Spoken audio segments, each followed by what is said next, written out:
So, అనుభవం అమ్మితే ఉపాధి మార్గంలాగా. అది చాకలి వృత్తికి సంబంధించి గాని, చాకలి వృత్తి బండలు ఉతకటం సంబంధించి గాని, కుమ్మర వృత్తి కుండలు తయారు చేయటం గాని, పద్మశాలీలు సాలి పని, నేత పని చేయటం గాని, అది తరతరాలుగా వృత్తి నైపుణ్యాన్ని ట్రాన్స్‌ఫర్ చేసుకుంటూ వస్తా ఉన్నారు. ఆ రోజుల్లో స్కిల్ డెవలప్‌మెంట్ ప్రోగ్రామ్స్‌లో. ఇయాల చాకలి బండ ప్లేస్‌లో వాషింగ్ మెషిన్ వచ్చింది. మంగళ కత్తెర ప్లేస్‌లో సెలూన్ షాపులొచ్చినాయి. కుమ్మరి కుండల ప్లేస్‌లో ప్లాస్టిక్ వస్తువులొచ్చినియి.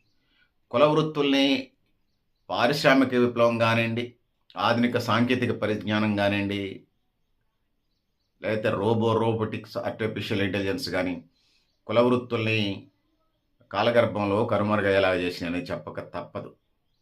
అంటే కుల వృత్తి అంటే అది వివక్ష కాదు. అది ఒకప్పుడు ఉపాధి. భవిష్యత్తులో కూడా అది ఉపాధిగా మారొచ్చు. దాన్ని స్కిల్ డెవలప్‌మెంట్ ప్రోగ్రామ్ చేసి, వృత్తి నైపుణ్యంగా అప్‌డేట్ చేసి, వాళ్ళ కాళ్ళ మీద వాళ్ళు నిలబడేలాగా చేయాల్సినటువంటి బాధ్యత ఇటు రాష్ట్ర ప్రభుత్వానికి, అటు కేంద్ర ప్రభుత్వానికి రెండిటికి ఉన్నదనేది ఇయాల నేను తెలియజేసుకుంటా ఉన్నాను. సో, ఆ విధంగా ముందుకెళ్ళాలి. వడ్ల పనుంది. ఇంజినీరింగ్ వర్కే కాదది. కర్ర పని కూడా ఇంజినీరింగ్ వర్కే.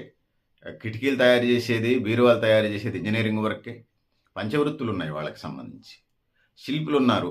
దేవాలయాల మీద లేకపోతే విగ్రహాలు అవి తయారు చేసే శిల్పులు అదొక వృత్తి. బంగారం, మామూలు బంగారాన్ని దాన్ని వస్తువుగా, ఆభరణంగా, గోల్డ్ చైన్‌గా, బ్రాస్లెట్‌గా, ఆడపిల్లలకి అమలకలకు సంబంధించి చెవులకి, ముక్కులకి, లేకపోతే మెడలో చైన్‌లుగా, తాడుగా ఇయన్నీ ఉన్నాయి. అది కూడా ఇంజినీరింగే అనేది. ఇందుకోసం సామాన్యులకి స్కిల్ డెవలప్‌మెంట్ ప్రోగ్రామ్ ఇవ్వటం వల్ల పంచవృత్తుల వాళ్ళకి, ఆ రంగాల్లో వాళ్ళు దాన్ని కమర్షియలైజ్ చేసుకొని ఉపాధిని పొందుతారు. మారుతున్న కాలమాన పరిస్థితులకు అనుకూలంగా ఆ విధంగా ముందుకు పోవాల్సిన అవసరం.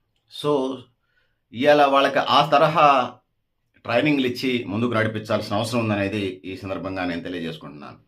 వృత్తులు కనుమరుగవటానికి ప్రధానమైన కారణం ఏందంటే, 100 మంది చేసే పని అలా ఒక మిషనే చేసి పడేస్తా ఉంది.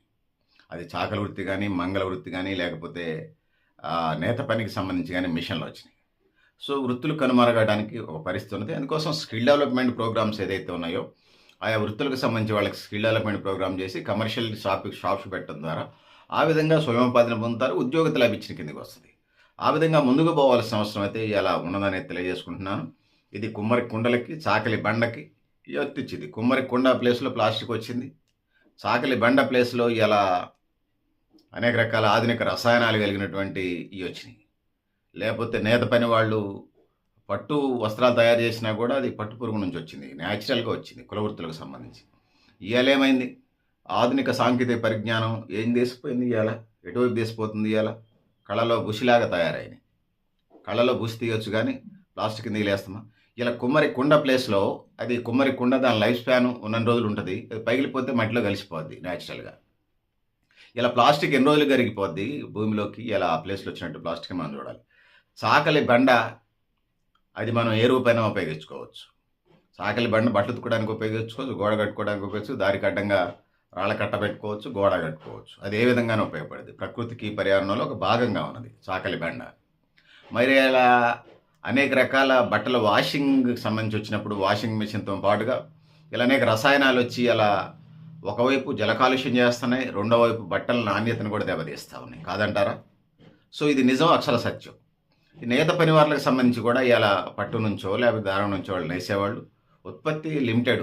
రోజు మొత్తం మీద భార్యాభర్తలు చేస్తే 2 చీరలో, 4 చీరలు నేస్తారనుకుందాం. మిషనరీ వచ్చి ఏం చేసింది ఇయాల? ఒకవైపు విష రసాయనాలు, పొల్యూషన్ రసాయనాలు విడుదల చేస్తున్న వేస్టేజ్ పేరుతోని జల కాలుష్యం చేస్తాంది. వాయు కాలుష్యం చేస్తా ఉంది. ధ్వని కాలుష్యం చేస్తా ఉంది. అట్లా ఏ విధంగా చూసినా కూడా ఆధునిక సాంకేతిక పరిజ్ఞానాన్ని స్వాగతిస్తాం గానీ, అవి మానవ వనరుల మీద, ప్రకృతి కడుపు మీద కొట్టొద్దు. ప్రకృతి, పర్యావరణం మీద దెబ్బ కొట్టొద్దు. ఆ విధంగా భవిష్యత్తులో సైంటిస్టులు అడుగు వేయాల్సిన అవసరం ఉన్నది. ఆ విధంగా ముందుకు పోవాల్సిన అవసరం ఉన్నది. సో, వృత్తులన్నిటికి కూడా స్కిల్ డెవలప్‌మెంట్ ప్రోగ్రామ్స్ నేర్పి, ఈ ఆసక్తి ఉన్న వాళ్ళకి, లేనోళ్ళని వదిలేయండి. ఇతర రంగాల్లో అందరిని చదువుకోవాలంటున్నా, ఆసక్తి ఉన్న వాళ్ళకి స్కిల్ డెవలప్‌మెంట్ ప్రోగ్రామ్ నేర్పించి, ట్రైనింగ్ ప్రోగ్రామ్‌లో ఇంత డబ్బులిచ్చి, వాళ్ళని స్వయం ఉపాధి వైపు మళ్లించాల్సిన బాధ్యత ఉన్నది. సో, ఇయాల పోచంపల్లి చీరలున్నాయి. దాన్ని జియో ట్యాగ్ పెట్టి అంతర్జాతీయ మార్కెటింగ్ చేయాలి. అందాల పోటీలు పెడతా ఉన్నారు.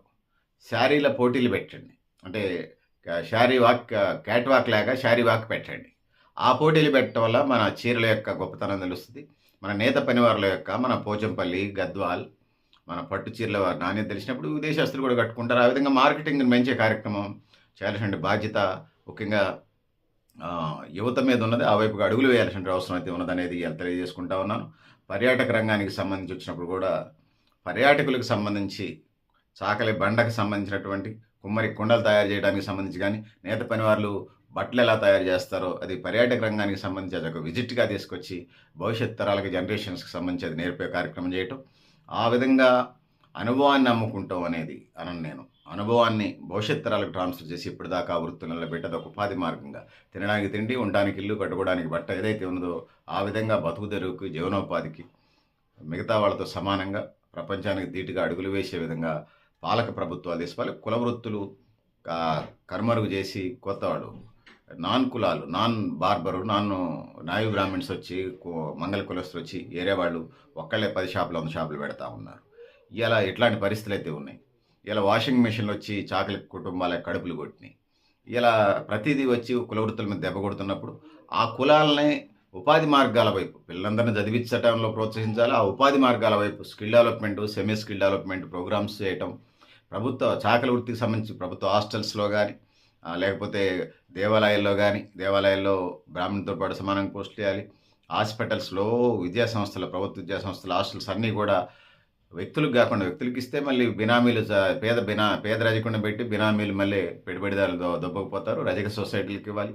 అట్లనే నాయు బ్రాహ్మణ సొసైటీలకి, అట్లనే పద్మశాలి సొసైటీలకి ఇచ్చి, ఆ వృత్తుల యొక్క జాతుల్ని కాపాడాల్సినటువంటి బాధ్యత ప్రభుత్వాల మీద ఉండదని తెలియజేసుకుంటూ, సో పొద్దాక లేచిన దగ్గర నుంచి పెట్టుబడిదారులకే సబ్సిడీలు, మాఫీలు ఇచ్చుకుంటా ధనికుల్ని మరింత ధనికులను, పేదలను మరింత పేదలు చేసే ఒక కార్యక్రమం ఇవాళ నడుస్తా ఉంది. దానికి అడుకట్టేసి సమాజ నవనిర్మాణానికి బాటలు వేయాల్సినటువంటి అవసరం అయితే ఉన్నదని తెలియజేసుకుంటూ, సో పెద్దలారా, మిత్రులారా మీరు కూడా మీ అభిప్రాయాలను కామెంట్ బాక్స్‌లో రాయండి అని తెలియజేస్తూ, నేను Garidepalli Satyanarayana, new Lakshya organisation. Thank you. Thank you అనండాలి పెద్దలారా, మిత్రులారా.